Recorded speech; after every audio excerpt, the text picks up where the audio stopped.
Max, I think, did a good job at recovering some of the sort of deficits that we have to our competitors. Isack got unlucky with that safety car. He found himself in a situation where he really couldn't do a great deal. It was nice to see, Max talking afterwards. He definitely enjoyed that battle in the same way Isack enjoyed his battle with the Audis as well. When we sort of find out what you're going to be allowed to do, it will then be a case of them saying, well, we can do this right now. Welcome back to the Talking Ball podcast, powered by Arbitrade, post-race Japanese Grand Prix edition. I am Tommo McCluskey, and he is Calum Nicholas. Calum, how are you? Where are you? Are you actually at home for once and not on the road? I am finally back home in my little office. Everything's good. It was a long trip away, but that's it. We made it home. Absolutely. And got to sit home and enjoy the Japanese Grand Prix this morning. Yeah, losing an hour as well in the UK, which meant that we got even less sleep, but we are going to push through. We did watch the Grand Prix live. We took it all in. Let's cut straight away to Isack and Max. Let's hear what they had to say. Unlucky today with the safety car. How much did that affect your race? I mean, that cost us points, but to be honest, it's not the only reason. We had to review why we were so slow on lap 2 in the straights, why we had an empty battery, and just understand, learn from that, because then you can't keep your position doing that. It was a good fight with the Audis, so I enjoyed that one, but it's better for points. Yeah, I mean, I tried everything I could to basically get back into the points and try to work myself forward. And I think, we did all right. I mean, I tried to, of course, pass the Alpine, but they were unfortunately, difficult to get. But we scored good points with all the issues that we had this weekend. So now, of course, a lot to analyze. We have a month to do so. So hopefully we learn a lot from it. Right, let's start with Isack, Calum. I think all in all, to get to Q3, to put in the performance he did, it's a tale of two halves, I suppose. Max very fortunate with the safety car timing, Isack very unfortunate, as much of the field were. But again, after these 3 weekends, and, he's clearly frustrated after this, but also I like that in Isack.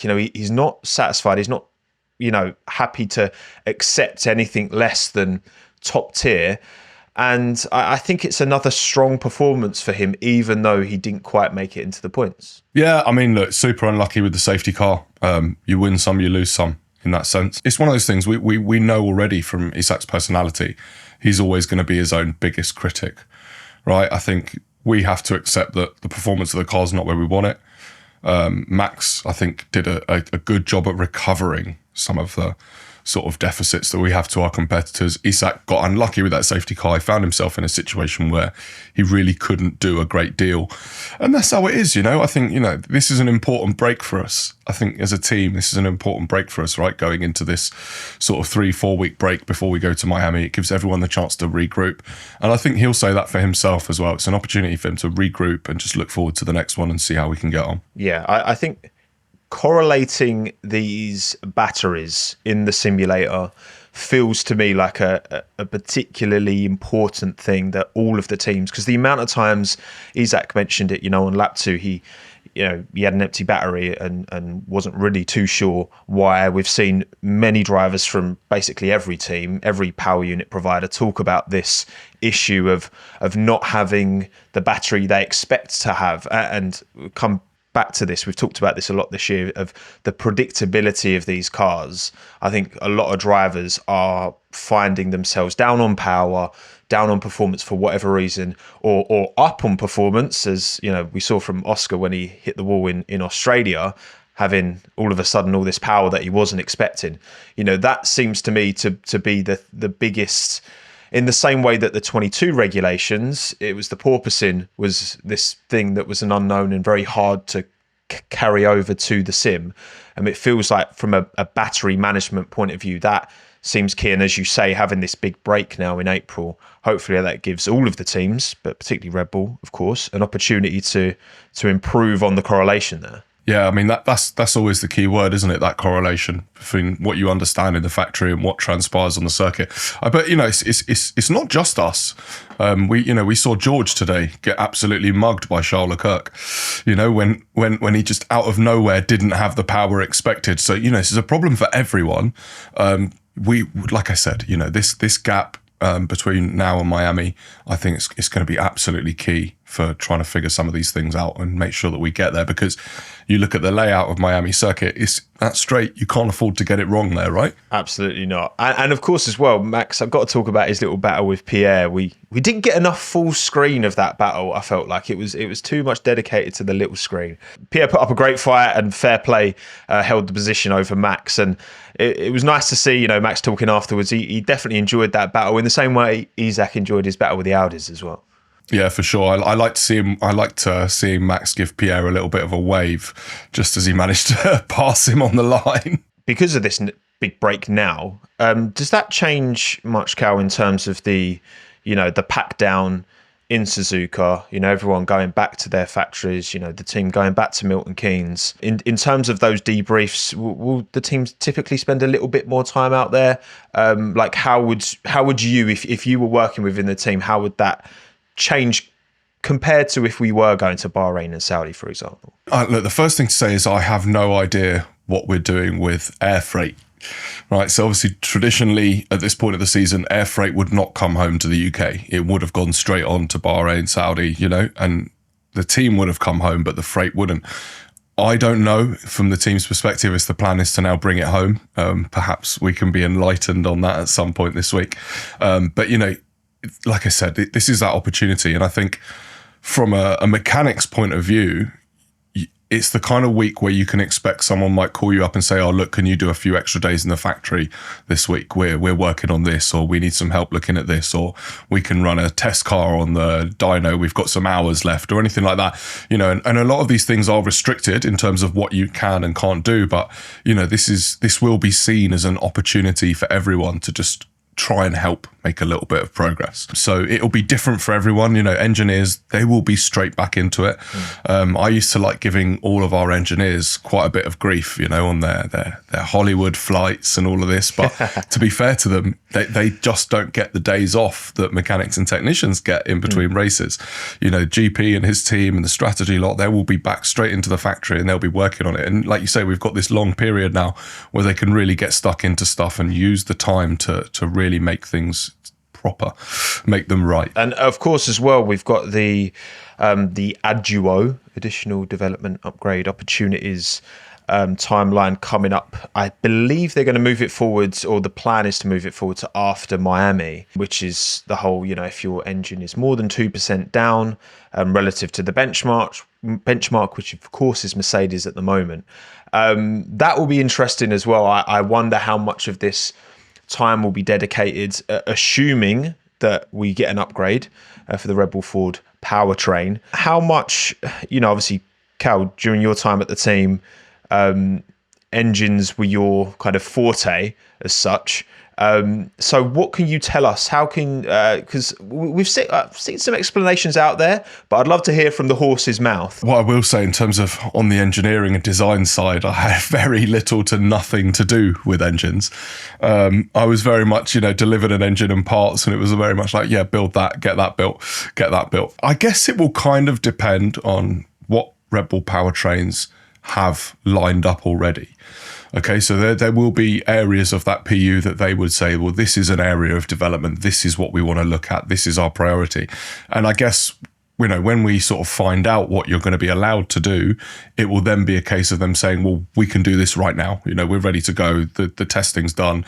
We're happy with it on the dyno. We can sign this off and get this out to the circuit.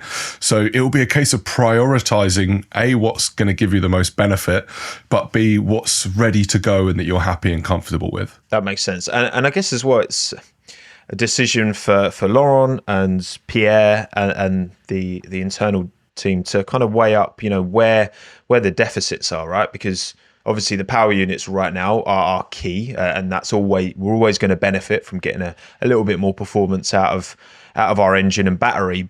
How do you think or can you explain, I guess, how the team would would debrief from this weekend and try and identify, and again, look at not just this weekend, but Australia and China as well, to try and come up with right, this is where we sit in the pecking order. I feel like I've got a fairly good idea where we're sitting right now, but then working out, right, based off of that, how do we add performance in the right places, get more, I guess, bang for your buck in terms of reward for your time. I mean, that's it, isn't it? It's looking at your competitors. I think when you look at perhaps Mercedes look really, really strong in corner exit and traction, so perhaps you say, look, maybe there's things we can do with rear suspension or things like that.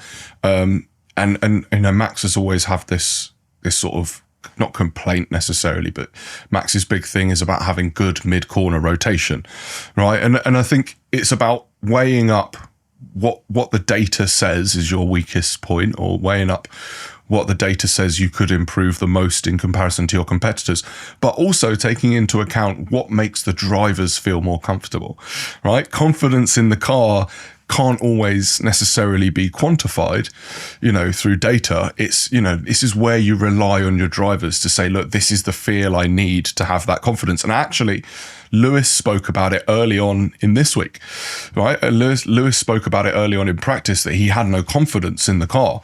And then as Ferrari developed and they made changes, that confidence came back, and then Ferrari were back where you expected them to be. It's going to be about weighing up what the data says is our deficit to our competitors, but also the feedback that you're getting for the driver in terms of the feel and the understanding and the sort of confidence that the car can give them. But look, if it was me, I'd say that, low speed traction and traction out of corners, I think with these power units becomes like a much more complex issue.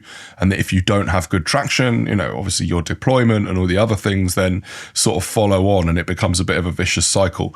So I imagine that will be a lot of the area will be mechanical grip, where the team want to just try and find some gains. And obviously looking forward to Miami as well. The track surface at Miami is, you've got that tricky sector 2, of course, where it's a bit, just to stop the cars going too quick, so that there's no big scary crashes. But I'm just wondering, where we'd expect, or what circuit we can look back at and be like, right, that's closest to Miami, but also with the caveat that, every single team's going to be bringing significant changes. I think that's fair to assume. Yeah, I think so. I think we can expect to see teams that have perhaps been waiting to introduce upgrades might have said, well, let's just, hold off for Japan perhaps and use this break so that we can introduce lots of things in Miami that we're happy with. I would expect to see a fair amount of change throughout the pecking order when we get to Miami. Yeah, and it's a track that I feel like I've warmed to a bit. How do you feel about the circuit? Is this going to be one to remember, do we think? It's a tough one to call. Look, I think when I think of the US races, I say the best racing is often at COTA and Vegas, right? The best racing, the best wheel-to-wheel racing is probably not what we've seen at Miami. But with these new cars, I think it'd be interesting. We've got that really slow section before the long straight. With these smaller cars, I think there's potentially some more overtaking opportunities in Miami that weren't just that, braking zone into the last corner. So we'll see. We'll see how it goes. For me, it's probably not like what I'd call a marquee Grand Prix in terms of for drivers. I don't think drivers will look there and going, oh, this is a real racers circuit. But at the same time, I think that it provides potential for something a little bit different this year. I think the first 4 races that we'll have this season, they're all very different circuits with very different demands on the car, right? And I think Miami combines a lot of them in that you need to be decent through the slow speed and the high speed corners, but traction, getting out of that sort of last corner before the straight is going to be absolutely crucial in terms of holding position or overtaking. So we'll see who does the best job at that. Yeah, I think it's a good point, actually, when you look at these first 4 events and then you add, Bahrain and Barcelona preseason testing as well. We have had a pretty all-encompassing variety of circuits. So now it's the job of the teams to kind of crack on. And as you say, like in-season upgrades are going to be key at this early point of the new regulations, where the gains, you feel like there's way more to gain. There's going to be diminishing returns of these regulations as these regulations go on. But right now feels like the opportunity to, potentially strike some gold, right? For sure. And what I will say as well is that I think it's these new chassis regs have, you know, they've held up through all these different circuits. I think I think my overwhelming view of the season so far is that the chassis regs are working. You know, they are better. These cars are more difficult to drive. They are more nimble. There is more space on the road to overtake because they're smaller. And I think that will continue throughout the season. So it's just about how the rest of it starts to come together now for everyone. Yeah, because as time goes on, as everyone understands these batteries and these power units more, there's less surprises, which then in some ways you're like, well, that kind of takes away from the unpredictability. But I think actually, as everyone gets on top of these regulations more so, and again, the biggest power unit changed the regulations ever in the sport's history, because I think, again, the critique around the racing is that it's because of the batteries, it's not meritocratic. And I don't think that has to be the case. I think you can have both. It's just where there's such big discrepancies in understanding right now, it can often feel that, oh, that's not a real overtake. So I guess that's the fine balance, right? To get it to that point, and given we are 4 rounds into what is now a 22 race season, and we are still very much in the early days. As you say, I think the chassis regulation is nailed on, spot on. I think the cars look fantastic. They look as good as they ever have done. They can race wheel to wheel. I did like Isack had a little look up the outside of Max on lap 2, wasn't it? Up into the chicane. Didn't quite get it done, but that was cool to see as well. No, it's good. Like I say, any opportunity to see drivers actually going at it, and fair play to Fred and Ferrari for letting both drivers just have at it. Certainly, I think it's the right route to take. Definitely. Although, for us as fans, well, anyway. Yeah, exactly, and as competitors, because if it leads to a closer championship fight, I mean, of course, now Kimi Antonelli leads the way, but there's many races to go. But yeah, we'll be back with Talking Ball post race every single Grand Prix in 2026. Any final thoughts before we wrap? Look, I think for me, this has been a really big change. I think actually, for the most part, it's gone a lot smoother than I expected. If you'd asked me at some point last year what it was going to be like the start of 2026, what it was going to be like in Formula One, I would have said, it's going to be a bloodbath. There's going to be cars dropping out here, there and everywhere. And we have had a bit of that. But actually, I think for the most part, everybody's done a really good job with such a huge change. And there's just a few things to iron out, and sort of find the merits in these power unit regs, which I think we will do. We will get to a point where we're quite happy with what it's producing. Going to be fascinating to see who changes what and how different these cars are going to look in Miami. But yes, please be sure to join us for our Miami Grand Prix post-race in like a month's time. So I'm sure you won't forget. Don't forget to interact, like, subscribe, comment, however you can on Talking Ball. That's a wrap. Thank you for watching.